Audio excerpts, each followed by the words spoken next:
बिस्मिल्लाहिर्रहमानिर्रहीम। अस्सलाम वालेकुम नाजरीन, आज के प्रोग्राम में आपको वेलकम कहते हैं। मैं आपके साथ हूं सुमेरा मिर्ज़ा। आज के प्रोग्राम में सबसे पहले हम बात करेंगे नाजरीन के रवा महीने में कलअदम तहरीक लब्बैक पाकिस्तान के जो सरबराह हैं साद रिजवी साहब, उनकी रिहाई का हुक्म तो जारी हो गया कोर्ट से, लेकिन उसके बावजूद भी उनकी रिहाई नहीं हो सकी, जिस पर हमने देखा कि काफ़ी दिन उनके जो कारकुनान थे वो सरापा एहतजाज रहे। लेकिन ये एहतजाज जो था वो बिल्कुल पुरअमन एक एहतजाज किया जा रहा था। लेकिन 12 रबीउल के मौके पर जब वहां पर कारकुनान मजीद इकट्ठे हुए तो वहां पर एक प्लान बनाया गया कि क्यों ना मार्च किया जाए उनकी रिहाई के लिए। और इस मार्च को लेते हुए भी जब जैसे ये खबर आई तो हुकूमत ने भी कमर कस ली।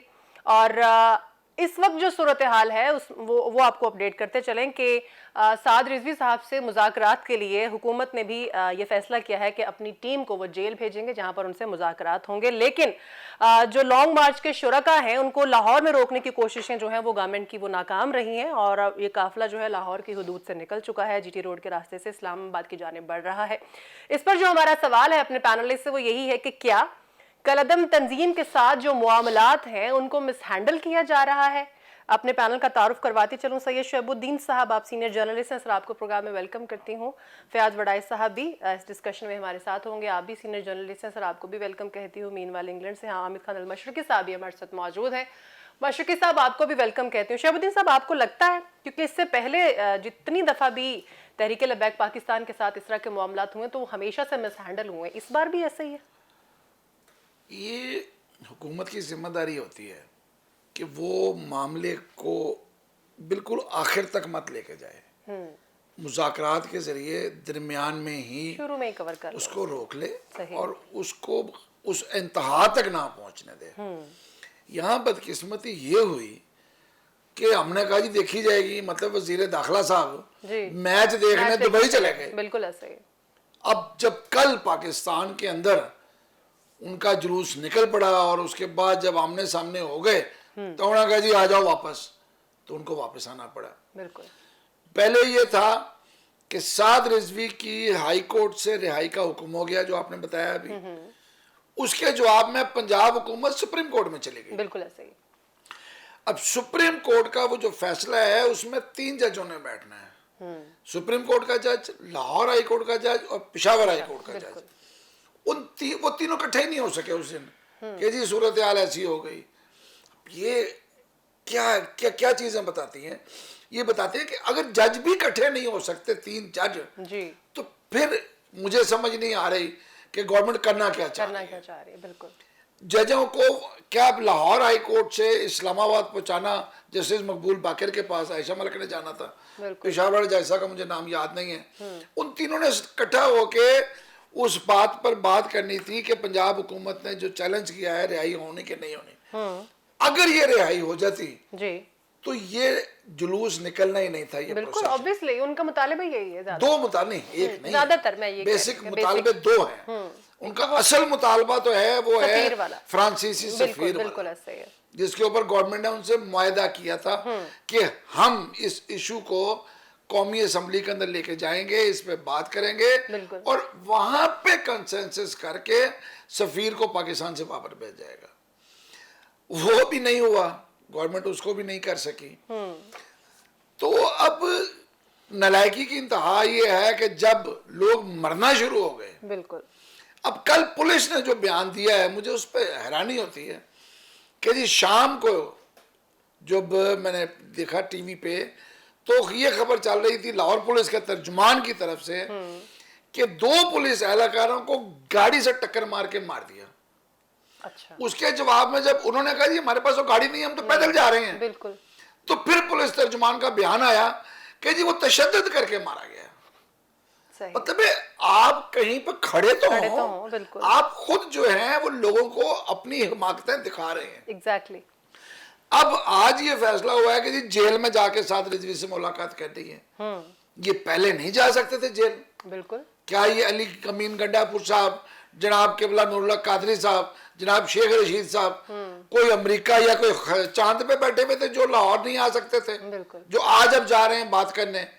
हम क्यों मामलात को खराबी की तरफ ले जाते हैं, लोगों की मौत के जिम्मेदार बनते हैं, उसमें लोग जख्मी होते हैं और उसके बाद हम कहते हैं जी हम क्या करें?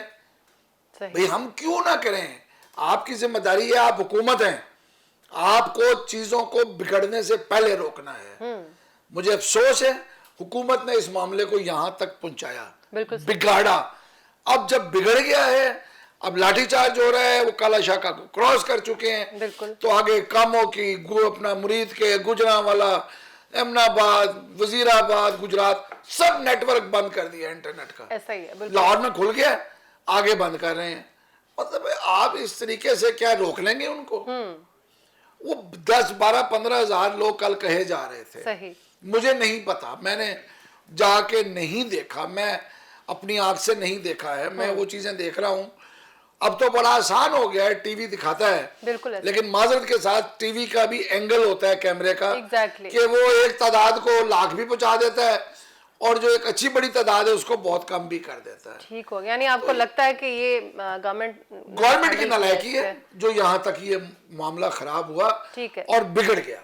बिल्कुल ठीक है। फयाज साहब क्या कहना चाहेंगे? इनको पता भी था कि वो लॉन्ग मार्च करने वाले हैं, तादाद काफी ज्यादा है, मार्च के लिए जो है वो मार्च रोकने के लिए कंटेनर्स लगाए जा रहे हैं, ये भी पता था कि रेजिस्टेंस होगी, और ये भी पता था कि रेजिस्टेंस के नतीजे में इस तरह के हालात भी पैदा होंगे, तो फिर भी नाअहली।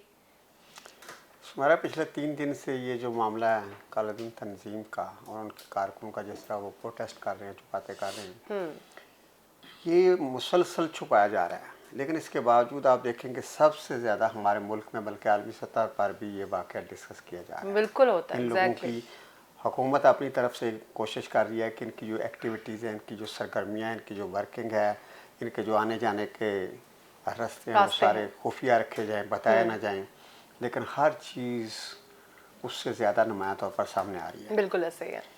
मैं समझता हूँ कि ये बहुत सीरियस मामला है, मामूली सीरियस नहीं है, बहुत सोच समझ की ज़रूरत है, इंतहाई सेंसिटिव चीज़ है, मज़हब का मामला है। हम सब मुसलमान हैं, आशिकान रसूल हैं, और हमारे माँ बाप हज़रत मोहम्मद सल्लल्लाहु अलैहि वसल्लम पर कुर्बान, हम सब उनसे मोहब्बत करते हैं। एक ऐसा नारा है कि कोई भी बंदा इससे इनकार नहीं कर सकता, हुकूमत हो या अपोजिशन हो या उस तंजीम के लोगों, सब एक ही परचम तले हैं। ऐसा ही है। तो मैं समझता हूँ कि जब एक परचम के तले हैं तो फिर इस तरह का इख्तलाफात, इस तरह की बात तो किसी सूरत भी नहीं होनी चाहिए। हुकूमत का 100% फॉल्ट है, लेकिन बाज़ लोग ये भी कहते हैं, बाज़ इशारे ये भी मिलते हैं कि इस तरह की चीज़ों को खुद ही अंदर खाने हवा दी जाती है।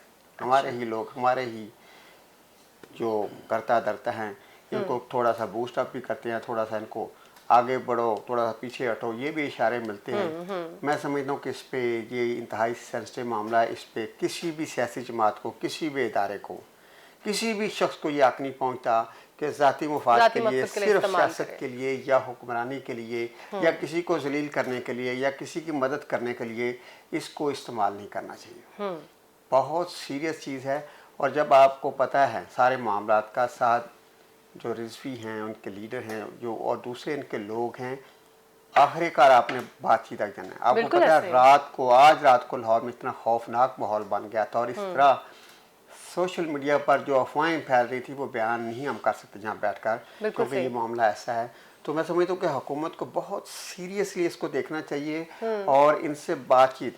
देखें, उनके 10 बंदे मारें, 100 बंदा मारें, रुकावटें खड़ी करें, कंटेनर खड़े, आखिरकार आपको उनसे बात करनी है। ये तो आपको पता है कि ये इस मामले को आप मार कुटाई से दबा नहीं सकते। आप उनके साथ बैठे, बात करें। अगर आज आप उनसे जेल में जाकर बात कर रहे हैं तो जेल से बाहर बुलाकर भी उनसे बात कर सकते थे, उनको रिहा कर मामले तय कर सकते थे। तो हुकूमत का चूँकि ज़्यादा ये ड्यूटी होती है सारी सूरत हाल में, तो मैं समझता हूँ कोई प्राइम मिनिस्टर साहब भी सुबह सऊदी अरब चले गए और वो अपने मामलात को वहाँ पे देखेंगे। शेर रशीद साहब को अच्छा किया कि उन्होंने वापस बुला लिया कि लाहौर आकर मामले को देखें। वुज़रा भी आकर मामले हाथ देख रहे हैं, और एक वज़ीर आला ने कमेटी भी बना दिया है। मैं समझता हूँ कि वज़ीर आला को खुद इंटरफेयर करना चाहिए, खुद क्यों नहीं उनसे बात करते हैं। वज़ीर आला खुद अगर उससे जाकर उससे बुलाएंगे, उससे मिलेंगे, तो इससे वज़न आएगा। वज़ीर आला खुद इसमें इंटरेस्टेड हैं और शायद उनकी बात भी ज़्यादा इफेक्टिव हो। ज़ाहिर एक बंदा एक मकाम पे बैठा हुआ है, तो ये इसमें ज़रा सी भी लापरवाही नहीं करनी चाहिए। और वो लोग जो इससे फ़ायदा उठाना चाहते हैं वो मुल्क के दुश्मन हैं और हमारे मज़हब के दुश्मन जो इसको भड़काएंगे या हवा देंगे, यकीनन उनके अपने मुफादात होंगे, लेकिन हम सबको मिलकर उस जिसका नाम लेकर, जिसकी मोहब्बत से हम सारे अपनी ज़िंदगी गुजारें और हमारी ज़िंदगियाँ रोशन है जिसकी मोहब्बत से, उसी मोहब्बत को जहन में रखकर हमें इस मसले को हल करना चाहिए। और कोई मुश्किल भी नहीं, ये मसला हल ना हो, इसको हल करना चाहिए, इसको छोड़ना नहीं चाहिए। तो अभी तक मैं समझता हूँ कि इसको मिस हैंडल किया जाता है, और मिस हैंडल क्या, खुद मौका दिया जाता है कि ये मिस हैंडल हो। फिर जब पानी सर से गुजरता है और आवाम बेचारे मुश्किलात में 3-3, 4-4 दिन, जैसे पहले भी एक दफ़ा हुआ, फिर दूसरी दफ़ा हुआ, फिर ये देखेंगे कल ये जो वाक़े आजकल चल रहे हैं ये कोई नए नहीं है, आप 3 दफ़ा पहले भी इनसे गुजर चुके हैं, तब तो आपको एक्सपीरियंस हो जाना चाहिए। 4 दिन बाद भी हमने ये बात करनी है। आप क्यों इंतजार करते हैं कि जब पूरा मुल्क बंद हो जाएगा तो फिर आप उनसे बात करेंगे? जब थोड़े रास्ते बंद हुए तो उनसे बात करें, ताकि आवाम कम से कम इस मसाइल से गुजरें। और ये बहुत बड़ी तकलीफ है सारे पाकिस्तान के लोगों को। एक रोड बंद होती है तो उसका बड़ा दूर तक असर जाता है। तो मैं समझता हूँ कि इसमें गवर्नमेंट 100% नहीं करना चाहिए था। हामिद खान साहब क्या कहना चाहेंगे? इंटरनेशनल इश्यूज जब भी होते हैं तो इंटरनेशनल फोरम पर खड़े होकर प्राइम मिनिस्टर साहब कहते हैं कि तमाम जो प्रॉब्लम्स हैं उनका हल मुज़ाकरात ही है, ना कि जंग है। लेकिन यहाँ पर मुज़ाकरात में इतनी देर, आपको क्या लगता है गवर्नमेंट इसको मिसहैंडल कर रही है? सुमेरा, जहाँ तक बात है कालादम तंजीमों से मुज़ाकरात की और जिस तरह हुकूमत कर रही है इसको हैंडल, तो मैं अगर सादे अल्फाज में कहूँ तो मेरा ख्याल ये है कि तंजीमों से कालादम करार देने के बाद मुज़ाकरात की गुंजाइश नहीं रहती है। या तो आप उनको कालादम करार ना दें या करार देने से पहले सोचें और मेरिट पे बात को करें, और अगर आपने उनको कालादम करार दे दिया है तो फिर वो हुकूमत की रिट को चैलेंज कर रहे हैं। एक तो बात ये होगी। लेकिन जो मौजूदा तहरीक लब्बैक का जिस तरह चल रहा है और जो कुछ हो रहा है, इसके अंदर मैं समझता हूँ हुकूमत की बड़ी नाअहली है। उन्होंने जिस तरह उनके बेटे को अरेस्ट किया हुआ है, उनकी ज़मानत नहीं होने दे रहे, बड़े कानून की जो है वो मैं समझता हूँ बहुत सारी उसमें खामियां नज़र आ रही हैं। मेरिट के ऊपर बात नहीं होगी तो अवाम के अंदर गुस्सा भी होगा, जज्बात भी होंगे, अवाम परेशान भी होंगे। और हमें इस बात से इनकार नहीं कि उनकी एक बहुत बड़ी फॉलोअरशिप है, उनका एक बहुत बड़ा जो है वो लाहौर क्या पूरे पाकिस्तान के अंदर उनकी एक बहुत बड़ी फॉलोअरशिप है। और जब ये मामलात हों तो हुकूमत के लिए लाजमी है कि वो मोहतात रहे। मुज़ाकरात मजबूरी बन जाते हैं, मुज़ाकरात करने चाहिए, लेकिन उसके मुज़ाकरात को बानतीजा बनाने के लिए आपको उनको मेन स्ट्रीम में या तो लाना पड़ेगा या आपको उनको अपने जो जमहूरी निज़ाम है उस पर यकीन दिलवाना पड़ेगा। 2 चीज़ें अहम हैं। तीसरी बात यह है कि जिस तरह वो शहर के शहर जाम हो जाते हैं, सारा कुछ हो जाता है, आवाम के लिए बड़ी परेशानी है, अमन व अमान का ख़तरा है। और इस सारी सूरत को देखते हुए हुकूमत को फौरी तौर पर देर करने से पहले स्टेप इन करना चाहिए और मुज़ाकरात की तरफ आना चाहिए। ठीक हो गया आमिर खान साहब, आपका जवाब भी आ गया। अगला इशू डिस्कस करेंगे। नाजरीन, अमरीकी नशरियाती इदारे ने एक खबर शाया की जिसमें उनका ये कहना है कि अफगानिस्तान में ISI और दीगर दुश्मनों के खिलाफ कार्रवाई के लिए अमेरिका की जानिब से पाकिस्तान अपनी फ़ज़ाई हुदूद देने के हवाले से बाकायदा जो है वो मुआहदे कर रहा है। लेकिन इसका जवाब दिया गया पाकिस्तानी दफ्तर खारजा की जानिब से। उन्होंने बिल्कुल इसको डिनाई किया कि पाकिस्तान की फ़ज़ाई हुदूद को अफगानिस्तान में अस्करी और इंटेलिजेंस ऑपरेशन के लिए इस्तेमाल होने से मुतालिक अमेरिका की जो खबर आई है बिल्कुल बेबुनियाद है, बिल्कुल झूठ है। और आपको याद होगा कि प्राइम मिनिस्टर ने भी एब्सोल्युटली नॉट कहा था, उसके बाद ये खबर सामने आ रही है। हमारा सवाल इसको लेकर यही है, अफगानिस्तान में ऑपरेशंस के लिए क्या पाकिस्तान और अमेरिका के माबैन कोई मुआहदा होने जा रहा है? शुएब साहब, आपको लग रहा है ऐसा कुछ?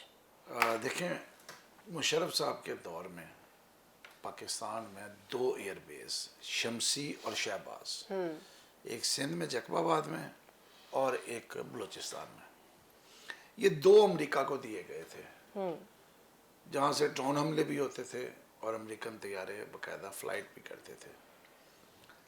सलाला एयरबेस पर सलाला जो हमला हुआ था उसके बाद पाकिस्तान अमेरिका के ताल्लुकात कशीदा हुए और उसके बाद वो दोनों एयरबेस उनसे ले लिए गए थे। अब हालात ये हैं कि वो एक जंग थी, वार ऑन टेरर, अब वो नहीं रही। अमेरिका अफगानिस्तान से जा चुका है। अब आप उसको किस बुनियाद पे ये देंगे, किस बुनियाद पे आप उसको अपनी एयर स्पेस इस्तेमाल करने देंगे? बिल्कुल। देखिए, आपने एक वक्त आया था जब आपने उनके ऊपर अपनी ज़मीन से रास्ता भी बंद कर दिया था। बिल्कुल ऐसा ही है। फिर अमेरिकन को माफ़ी मांगनी पड़ी थी वज़ीर ख़ारजा को, और उसके बाद फिर वो रास्ते खुले थे। मुझे अब जो समझ नहीं आ रही वो ये है कि क्या खान साहब यू टर्न लेंगे? ये जो यू टर्न की इस्तिलाह उनके नाम के साथ जुड़ी हुई है, बिल्कुल अपोजिशन उन्हें कहती है कि वो यू टर्न लेते हैं, ये एब्सोल्युटली नॉट उन्होंने किसी पाकिस्तानी मीडिया को नहीं कहा था। बिल्कुल, ये फॉरेन मीडिया के साथ उनका इंटरव्यू है और एक से ज्यादा दफा उन्होंने ये लफ्ज़ कहा है। बिल्कुल ऐसे ही है। अब एक इस हद तक आगे जाके एक ऐसे वक्त में जबकि पाकिस्तान के अंदर लोग हुकूमत से पहले ही खुश नहीं है, बिल्कुल, खास तौर से महंगाई की वजह से लोगों के अंदर अनरेस्ट है। इसमें कोई शक नहीं कि लोग सड़क पे आने पर भी तैयार नहीं है। ये नज़र आ गया है अपोजिशन की एहतजाजों में कि लोगों की कोई बहुत बड़ी तादाद जो है वो वहाँ पे नहीं आ रही है। ठीक हो गया। तो लेकिन इसके बावजूद क्या खान साहब ये चाहेंगे कि अपोजिशन को एक और इशू मिल जाए, बिल्कुल, और वो सड़क पे नए इशू पे लेके आए कि जी पाकिस्तान के जरिए अफगानिस्तान पे हमला होगा और ये तहरीके तालिबान पाकिस्तान को दोबारा जिंदा करने के बराबर है। बिल्कुल ऐसे। क्योंकि पहले भी उन्होंने यही इसी बुनियाद पे हम पे हमले किए कि जी हमारे लोग मारे जा रहे हैं। बिल्कुल, अगर खुदा न ख्वास्ता एक भी कोई ड्रोन, कोई मिसाइल, कोई बम आपके इलाके में गिर गया, बिल्कुल, तो फिर आप सोचें क्या होगा। ये बहुत खौफनाक है। वजारत खारजा ने तो इसकी वजाहत कर दी है, ठीक है, कि जी हम उनको अपनी एयर स्पेस नहीं दे रहे। कुछ मुआहदे हैं वारा अपना दहशत गर्दी के खिलाफ लड़ाई के हवाले से, और हम उसके हवाले से उनसे राब्ते में रहते हैं। बिल्कुल सही है। मुशावरत भी चलती है। मैं उम्मीद करता हूँ, तवक्को करता हूँ कि हुकूमत पाकिस्तान ये गलती नहीं करेगी। सही, मेरे नज़दीक ये एक ब्लंडर होगा इमरान खान की हुकूमत का अगर उन्होंने ऐसा नहीं, इस वक्त जो सिचुएशन उसको देख के आपको लगता है कि ऐसे कुछ मुआहदे होने जा रहे हैं? देखें, ये उनका क्लेम है, इनका क्लेम है कि ये गलत है। इन्होंने डिनाई कर दिया उसको। हमने डिनाई कर दिया है, उन्होंने ये कहा है CNN ने। तो लिहाजा जब तक चीज वाजे ना हो जाए, आप कैसे कह सकते हैं कि ये हो रहा है कि नहीं हो रहा है। एक कह रहा है हो रहा है, एक कह रहा है नहीं हो रहा। अब मैं या अमेरिका को कहूं कि अमेरिका सच बोलता है सिर्फ, तो आई एम सॉरी, अमेरिका सिर्फ सच नहीं बोलता। ठीक है, अमेरिका वो सच बोलता है जो उसके अपने हक में होता है। लेकिन हमारे प्राइम मिनिस्टर ने तो कहा एब्सोल्युटली नॉट, और अभी उन्होंने डिनाई कर दिया। यही इसका तो मतलब कह कोई मुआहदा नहीं होने जा नहीं, रहा। अभी तक उन्होंने डिनाई कब किया है? नहीं, पाकिस्तान हमारी तो तरफ यही से- कह रहा है हमारी ना तरफ से तो कि ये हम नहीं कर रहे हैं, हम नहीं कर रहे। बिल्कुल। तो जब वो कह रहे हैं हम नहीं कर रहे, तो नहीं हो रहा। तकलीफ कर लेना चाहिए ना। ठीक होगा, नहीं हो रहा। ठीक है, फयाज साहब क्या कहना चाहेंगे? प्राइम मिनिस्टर साहब जब भी स्पेशली इंटरनेशनल मीडिया को इंटरव्यूज देते हैं तो उनकी चंद लाइनें ऐसी जो हमें हिफ्स हो चुकी हैं, जिसमें उन्होंने कहा है कि हमने दूसरों की जंगें लड़ी हैं, दूसरों की लड़ाइयाँ लड़ी, जिसकी वजह से हमारे इतने लोग शहीद हुए, इतना हमारा नुकसान हुआ। उसके बाद भी आपको लगता है कि हालात इस तरह के हैं कि पाकिस्तान मजबूर हो कि इस तरह का कोई मुआहदा करे? मेरा बात यू टर्न तक नहीं रही, अब बात तो ए टर्न तक पहुंच चुकी है ना। Absolutely not. कहते हैं कि सफारतकारी के भी यही हम बात करते हैं, सफारतकारी के भी कुछ असूल व ज़वाबित होते हैं। बिल्कुल, कुछ ऐसी बातें होती हैं, कुछ मफादात होते हैं जिनका बहुत जल्दी इजहार नहीं कर देना चाहिए। जो खान साहब ने बड़क मारी थी ना मौला जट बनकर कि एब्सोल्युटली नॉट, बिल्कुल इधर ना आना, सोचना भी ना हमारी सरहद की तरफ आना, ना हमारी फ़ज़ा की तरफ, ना ज़मीनी बेस की तरफ, किसी तरफ देखने की जुर्रत भी ना करना। इंटरनेशनल मीडिया में बड़क मार दी थी, सारे रास्ते बंद कर दिए उन्होंने। बिल्कुल ऐसा ही है। अब वो कुछ फैसला करेंगे, अगर जेन्युइन भी कोई बात करेंगे, कुछ ज़रूरत के तहत भी बात करेंगे, कुछ मुल्क के मुफाद में भी कोई बेहतरी नज़र आ रही हो और उनको ये करना पड़ गया, तो उनका कैरियर तो पैसे यू टर्न से भरा हुआ है। लेकिन इसमें मेरे ख्याल में छोटे मोटे यू टर्न तो उनके चलते रहते हैं। ये बहुत बड़ा यू टर्न लेकिन होगा। ये ऐसा यू टर्न होगा जो उनको खुद भी यू कर देगा, तो उनको बहुत उनके लिए मुश्किलात पेश आ जाएगी। उन्होंने बहुत जल्दी बहुत सारी बातें कर दी हैं, और जो अमेरिकन ने बात की है वो ऐसे बात नहीं है, कुछ ना कुछ ज़रूर होगा। अच्छा, आपने अगर जो पाकिस्तान की गवर्नमेंट ने अपना मौक़िफ़ दिया है उसमें भी अगर आप देखें तो कुछ गुंजाइश रखी है उन्होंने। हाँ, हम ऐसा नहीं कर रहे, लेकिन सिक्योरिटी के हवाले से और जो टेररिज्म के हवाले से उससे हमारी आपस में मुशावरत चलती मुशावरत चलती रहती है। तो ये फिर इतनी झूठी कहानी बनी है, कहीं ना कहीं किसी सतह पर ये मुशावरत हुई होगी या मुशावरत हो रही होगी। ठीक है। और आप देख लेना, ऐसा हो भी सकता है कि किसी जगह पे ये बात आ जाए, किसी जगह पे ये देने का फैसला हो जाए और ये फिर प्ली ली जाए कि जनाब ये तो सिक्योरिटी के लिए किया गया और ये टेररिज्म के लिए किया गया। ये तो भारत के साथ ताल्लुकात हाँ, बेहतर होने की भी एक हमको शर्त रखी गई है, करवाएंगे अंदर खाने उनके कुछ साथ भी शरायत हो, आपको माली फवाद मिले, आपको इंटरनेशनली, आपको खारजा पॉलिसी के हवाले से, आपको कुछ भारत के हवाले से कुछ रिलीफ मिले, बहुत सारी चीज़ अंदर खाने हो सकती है, लेकिन आपने कुछ ना कुछ तो बताना है ना तो किसी को। आप कह सकते हैं हाँ जी हमने तो वादा किया था, हमारी तो था कि हम बिल्कुल नहीं उनको स्पेस देंगे, लेकिन ये चूंकि हम उनके साथ एंगेज हैं टेररिज्म के खात्मे के हवाले से, हम आलमी दुनिया का हिस्सा है कि जहाँ भी दहशत गर्दी होगी हमने उसको ख़त्म करना है, तो उसकी वजह से हम ये गुंजाइश निकाल रहे हैं। ये हो सकता है, ये ऐसी नहीं बात निकली।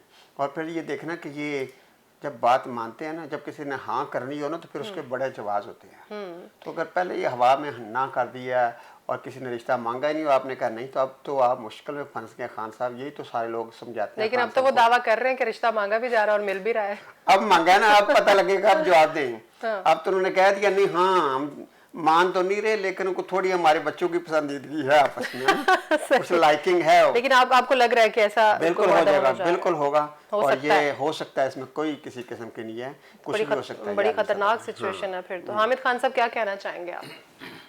जी, जहाँ तक बात है अमेरिका और पाकिस्तान की जो नई रिपोर्ट आ रही है मामलात के हवाले से, तो मैं ये समझता हूँ कि मेरा जवाब तो इसमें नहीं है। उसकी वजह ये है कि पाकिस्तान और अमेरिका के जो ताल्लुकात हैं, सफारती ताल्लुकात हैं, वो इस नहज पे पहुँच चुके हैं और इस वक्त जो उनके हाल उनमें इतनी सर्द महरी है कि पाकिस्तान किसी तरह भी अमेरिका पर एतबार करने को तैयार नहीं और अमेरिका किसी तरह भी पाकिस्तान पर एतबार करने को तैयार नहीं। तो मुश्तरका ऑपरेशन या उसकी जो ख़बरें हैं उसके अंदर पाकिस्तान के लिए पोजीशन जो है वो बड़ी ख़राब हो जाती है, चाहे वो तालिबान के साथ मामलात हों या चाहे पाकिस्तान और चाइना के मामलात हों या पाकिस्तान और अमेरिका के मामलात हों। पाकिस्तान ये चाहता है कि मामलात जो भी हों वो पाकिस्तान खुद उसको हैंडल करे या अफ़गानी, सबसे ज़्यादा जो अफ़गानिस्तान के मामलात हैं वो ख़ुद तालिबान और अफ़गानिस्तान की जो हुकूमत है वो ख़ुद हैंडल करे। सो मैं ये समझता हूँ कि अमेरिका के लिए अभी पाकिस्तान के साथ इस तरह की कोई दोबारा पार्टनरशिप डेवलप करने के आसार नहीं हैं, ना ही नज़र आ रहे हैं, ना ही कोई ऐसी मुसद्दिका इतलात हैं। बाकी ख़बरें चलती रहती हैं। ऑब्वियसली दोनों तरफ से कोशिश है कि बर्फ़ पिघले और मामलात जो हैं वो ट्रस्ट डेफिसिट से हटकर ट्रस्ट बिल्डिंग की तरफ जाएं। तो ये मेरा ख्याल है कि आगे चल के पता चलेगा, लेकिन अभी तक की सूरत हाल में इस तरह का इम्कान नहीं है। जी हामिद खान साहब, ठीक है, आपका भी जवाब आ गया जनाब। अब हमारे पास आपके लिए अच्छी खबर है। इससे पहले हमने दो जो खबरें डिस्कस की वो वाकई थोड़ी तशवीशनाक खबरें हमने डिस्कस की हैं, लेकिन अब जाहिर है क्रिकेट किसको पसंद नहीं है, स्पेशली अगर पाक भारत टाकरा हो और एक्साइटेड ना हो हम, ऐसा तो हो नहीं सकता। लेकिन आपको ये भी बताते चलें कि आईसीसी T20 वर्ल्ड कप 2021 का जो है वो आगाज़ हो चुका है। सुपर 12 मरहला आज से शुरू हो चुका है, जिसमें 2 मैचेस शेड्यूल थे आज, जिसमें जनूबी अफ्रीका और ऑस्ट्रेलिया और इंग्लैंड और वेस्ट इंडीज़ की टीमें मद्दे मुकाबिल हुई। सबसे अहम मैच जिसमें ऑब्वियसली हमारा भी इंटरेस्ट है, हमारे हमसाया मुल्क का भी इंटरेस्ट है, पाकिस्तान और भारत का मुकाबला कल शाम 7 बजे होने जा रहा है। देखते हैं कि क्या होता है। ऑब्वियसली हम सब एक्साइटेड हैं। शुएब साहब क्या कहते हैं? कौमी टीम के जो कप्तान हैं उन्होंने इंडिया के खिलाफ जो हमारा मैच होने जा रहा है उसकी टीम का भी ऐलान कर दिया। आपको लगता है कि मौजूदा क्रिकेट टीम इंडिया से मैच जीतने की सलाहियत रखती है? देखिए, पाकिस्तानी टीम किसी भी दिन जो उसका दिन हो कुछ भी कर सकती है, अनएक्सपेक्टेड, इसमें कोई शक नहीं है। वो दिन आया अनसर्टन नहीं, उसमें देखें, अगर आप पाकिस्तान का रिकॉर्ड देखेंगी ऐसा ही है, तो वो बहुत बेहतर है इंडिया के खिलाफ, ठीक है, बहुत अच्छा है। लेकिन अगर आप वर्ल्ड कप का रिकॉर्ड देखेंगी, चाहे 50 ओवर वाले मैच या T20, 7 मैच 50 ओवर वाले और 5 मैच T20 वाले, हमने सारे हारे हैं। ये एक बदकिस्मती है, ये एक प्रेशर है बदकिस्मती से जो हर मैच के बाद बढ़ जाता है। नहीं, ये प्रेशर पाकिस्तानी टीम को ही होता है, इंडियन टीम को नहीं, प्रेशर है ना। देखिए, वो तो जीते हुए हैं ना, वो पिछले 12 मैच जीते हैं, ठीक हो गया, सो दे हैव एडवांटेज। ओके सही है। पाकिस्तानी टीम पिछले 12 मैच हारी है, ठीक हो, वो एक लूजर के तौर पे मैदान में उतरती है। आप ये देखिए, कि मिसबाउल हक जैसी टुक जिसने सारा कैरियर टुक करके गुजारा, उसने फाइनल के आखिरी ओवर में पहली गेंद पे छक्का मारा, बिल्कुल, दूसरी पे सिंगल लिया और तीसरी पे सरकार आउट हो गए और उसके बाद पाकिस्तान मैच हार गया। वो जीता हुआ मैच था, बिल्कुल, पाकिस्तान जीत सकता था। मिसबा वहां पे जिस तरीके से आउट हुए, वो मिसबा जैसे वर्ल्ड क्लास प्लेयर के बिल्कुल छाया निशान नहीं था। ये है उस प्रेशर का नतीजा जो यहां तक पहुंचता है। अब आज का जो पहला मैच हुआ आपने देखा, मतलब साउथ अफ्रीका बेहतर टीम है ऑस्ट्रेलिया से, अभी वो सबको जीता हुआ आ रहा है और ऑस्ट्रेलिया हार के चला आ रहा है यहाँ पे। लेकिन ऑस्ट्रेलिया ने आते ही 3 ओवरों में उनका बेड़ा गर्क कर दिया। बिल्कुल, मतलब पहले 5 ओवरों में 25-27 बना सके और 3 आउट भी हो गए। तो वो उन्होंने 118 किए, सिर्फ 118 T20 में कोई बड़ा स्कोर नहीं है। बिल्कुल सही। अब एक ऐसी विकेट पे जिसके बारे में कहा जा रहा था कि बैटिंग के लिए मददगार होगी, मतलब ये सारी चीजें हमें कल उतरना है मैदान में। बिल्कुल सही। मुझे जो अभी भी एतराज है, मैं एक जमाने में कभी स्पोर्ट्स रिपोर्टर रहा हूं, बट 27 साल पहले के 28 साल पहले की बात है। आज T20 उस वक्त नहीं था। ठीक है, बिल्कुल। T20 ने गेम की शक्ल बदल दी है। एग्जैक्टली। आपके पास मौका ही नहीं है, आपके 2 खिलाड़ी आउट हो गए, आप उसके बाद आपका इतना मौका नहीं मिलता कि आप स्टे करके दोबारा संभल सकें। आपने मारना ही मारना है। एग्जैक्टली। आपके पास बाबर आजम और रिजवान दोनों ओपनर नहीं है, ये दोनों मिडिल ऑर्डर के नीचे के खिलाड़ी थे। बिल्कुल। आपने उनको T20 में ओपनर बना के खिला रहे हैं आप उनको।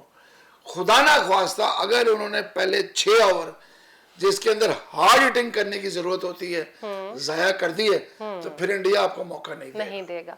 नहीं तो ये कल बहुत मुश्किल मैच है। अच्छा। आसान मैच नहीं है। इधर दुआएं हैं, उधर भी दुआएं चलती हैं।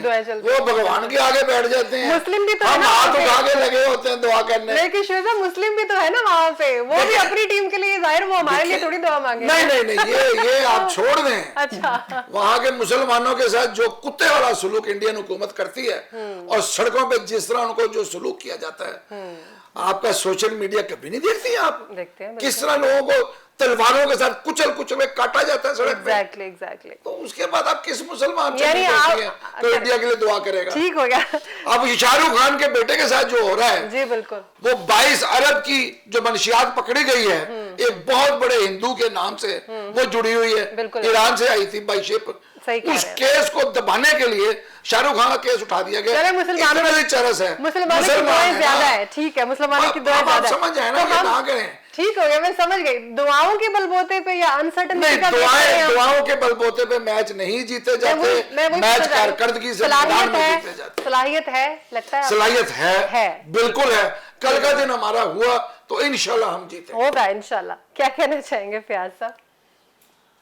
जो पाकिस्तान और इंडिया के दरमियान एक तवील अरसे के बाद T20 मैच खेला जा रहा है जी, वहाँ तो जो मैदान में कल सजेगा और जहाँ जिस तरह खिलाड़ी परफॉर्म करेंगे, ये एक पाकिस्तान और इंडिया के जो अवामी सतह पे और ख़ास तौर पर मीडिया में अगर आप देखें तो एक पूरे टाकरे का माहौल तैयार है। बिल्कुल। शायद वहाँ जो खिलाड़ी हैं उनमें वो जोश और जज्बा इतना ना हो जितना हमारे एंकर्स, हमारे खिलाड़ी बैठे हुए हैं वहाँ पे और तब से शुरू हो रहे हैं, घरों में लोग देख रहे हैं और शर्तें लग रही हैं और दोस्त अब सारे और मतलब राय दी जा रही है।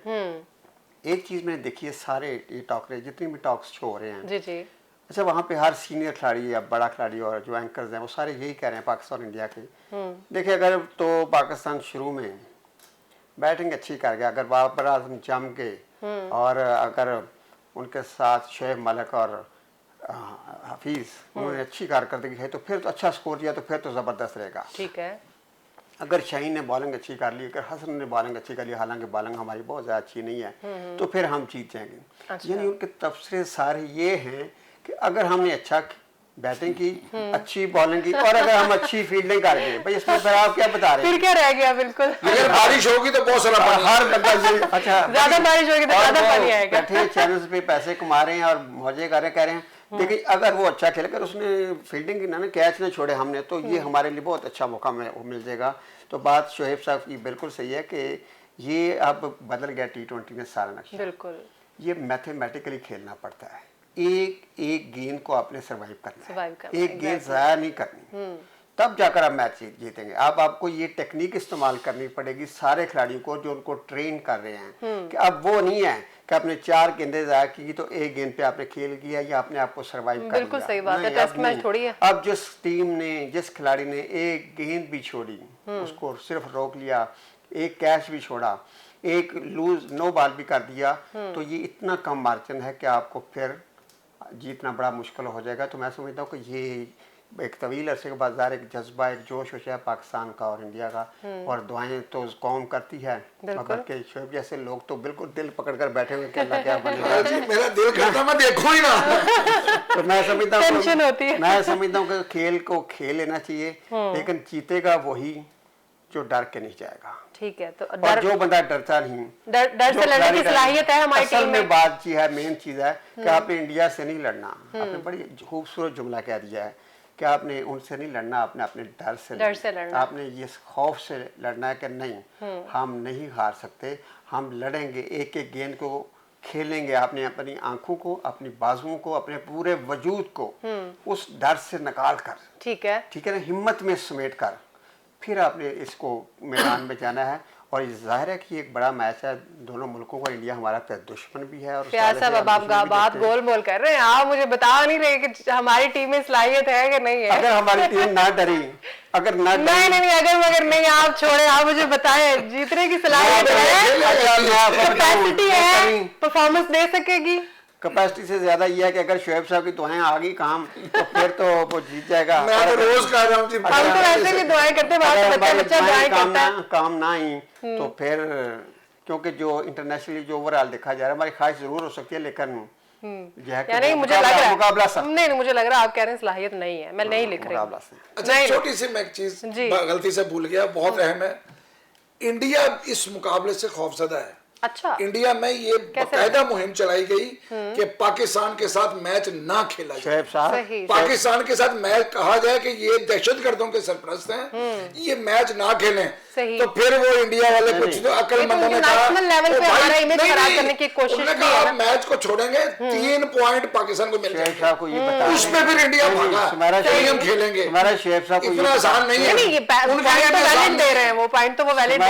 शेख साहब को ये बता दें कि इंडिया खौफजदा नहीं है, वो पाकिस्तान के साथ मैच खेल रहा है, कुछ चाइना के साथ नहीं खेल रहा है। चाइना के साथ क्या खेल रहे हैं, वो तो मार भी खा रहे हैं, अल्हम्दुलिल्लाह पाकिस्तान से भी मार ही खाते हैं, तैयारा गिरा के अभी पाकिस्तान मुंह तोड़ जवाब दिया जाता है। ऐसी कोई बात नहीं है। ठीक हो गया। हामिद खान साहब क्या कहना चाहेंगे? अक्सर हम आपकी वीडियोस देखते हैं, आप इंडिया वालों को जबरदस्त टाकरा देते हैं, आपको लग रहा है कि मैच में भी टाकरा देने की सलाहियत है हमारी टीम में?